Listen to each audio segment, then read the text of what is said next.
Samantala, update po dun sa ating minomonitor na low pressure area. Kasalukuyang nasa may Balintang Channel po ang sentro ng low pressure area, and as of 3 p.m. ay nasa coastal waters po ito ng bayan ng Sabtang sa Batanes.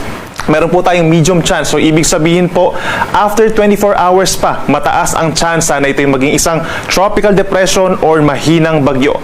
Within the next 24 hours, mabagal itong kikilos papalayo sa Batanes.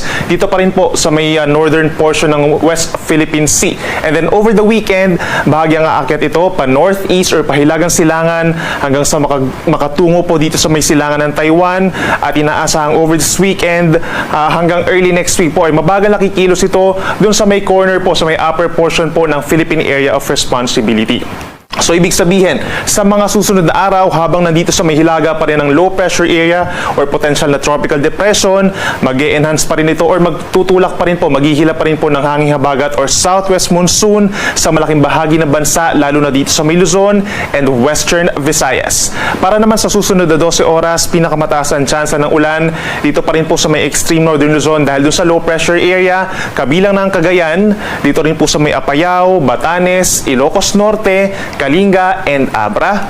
Dito sa natitirang bahagi naman ng Northern Luzon, meron din po tayong epekto ng southwest monsoon or hanging habagat.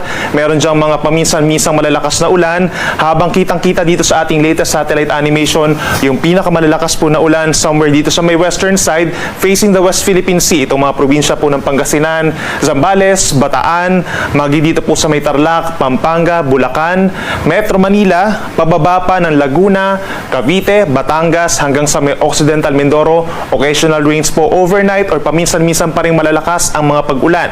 Sa natitirang bahagi pa ng Luzon plus Western Visayas, makulimlim na panahon ng iiral at sasamahan din po ng kalat-kalat na mga pag-ulan, mga isolated thunderstorms din.